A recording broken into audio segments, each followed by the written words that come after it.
All right, so that's a radial gradient. What we can also do is make another gradient on here. We use different colors. Move this out of the way.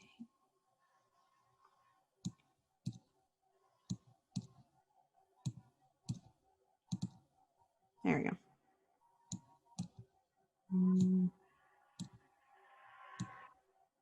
There we go. Okay. So I'm going to, oh, also, if you double click, it should work. Okay, cool. There we go. Oh, you clicked on the object. Okay. So I am going to take a color. I'm going to take this color and directly add it to the line. And let me take a darker color. There we go.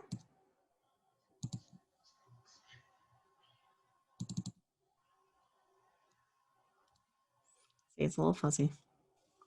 That's so weird. I know. But it's cool you can just pull it and drop it. Yeah. Here, I'm going to take that off of this little toolbar thing so I can see it better. Don't want that color. Don't want that color. I'm going to directly change that to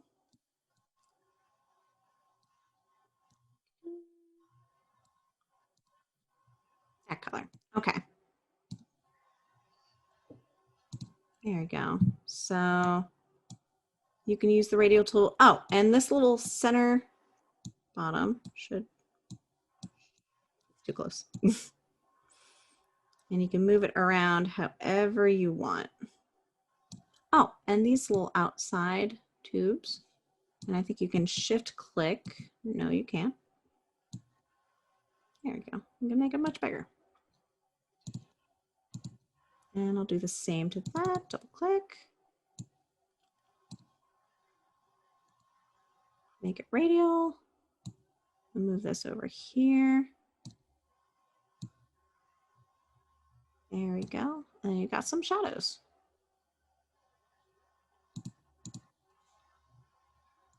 I don't like that color. I'm gonna change that color. Make that yellow. There we go. That's better. That's what I want. You just gotta be patient.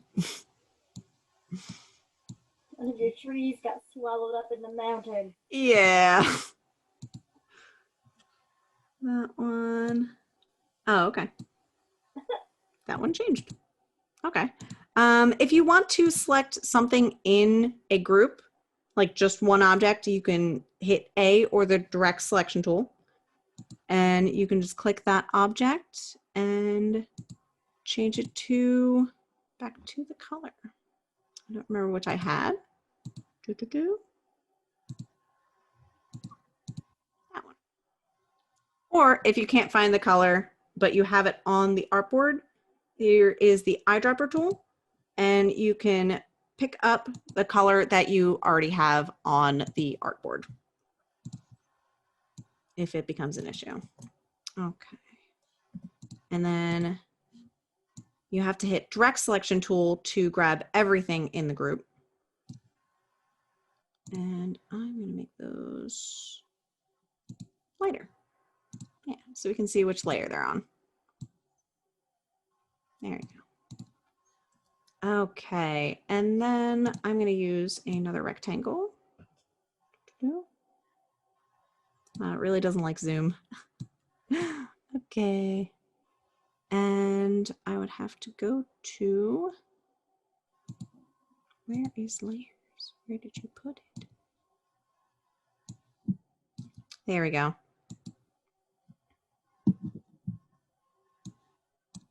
Okay, put that under everything. Oh, make it green. Let's see, was there anything else I wanted to cover? Locking layers, moving layers, new.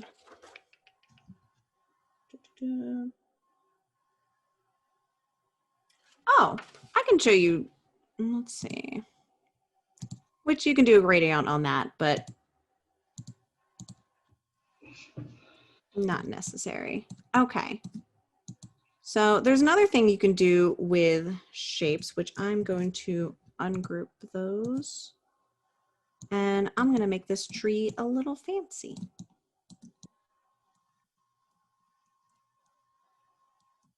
Okay. All right, so I'm going to take some more triangles.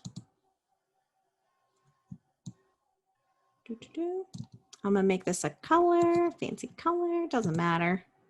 And oh, if you go off to the side, you can rotate it if you want. And I'm gonna make this one a little smaller. I'm just gonna kind of show you what else you can do with this. Let's see, I'm going to use the direct selection tool, and actually I'm gonna take out, I'm gonna hit minus and take away these anchor points, and then hit the direct selection tool. And I'm gonna make this a little thinner. And then it's here. Come on, Illustrator. That's fine. Okay, so I'm going to hit V or the direct selection tool. I'm going to hit hold shift, click this object, and in the Pathfinder, you can do a minus front. And that does, I don't know why that did that.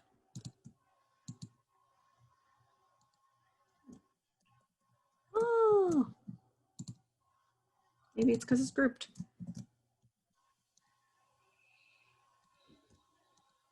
Okay, now it should, there we go. That's what I wanted to do. Now you know, if it's grouped, it's not going to do it. And I can also just set these up where I have a few of these, and I can just click all of them and then cut it out. And if it gets a little messy, you can take away the anchor points.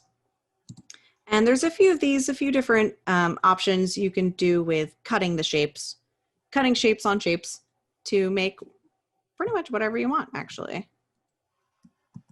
But that is one way to make a fancy little shape. And you can also do this with shapes that you make with the pencil tool. Like you can up here, make a shape, put a fill in it, and then hold shift to get both shapes, and then cut it, and then you'll have some little trees. All right. I like that one. It makes sense to start with these like uniform, just triangles to get something down and then play with them. That's And here, while I'm at it, let me add a new swatch with this green.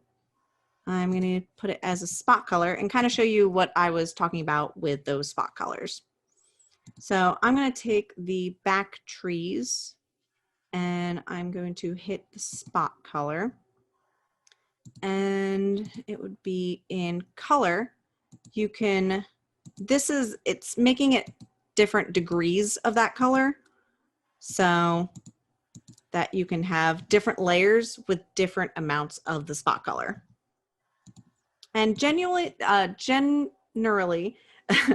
you want to take the darkest of that color so that you can have a wide array of that color, just as a general rule of thumb.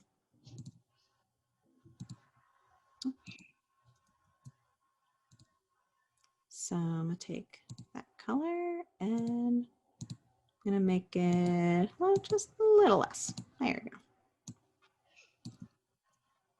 And I could probably get rid of this tree. I don't need it. if you want to lock individual parts, this is where it really comes in handy. So select it, and I have to keep moving this out of the way. So this is where it is on the layer. So I'm just going to lock it so that as I select all of this, I can just Control X and get rid of it. So that's good for anything in behind or anything that you know has to stay there, can't move it, lock it. And you can also lock the whole layer if you're working on a different layer and you don't want to move anything on the other layer. Okay.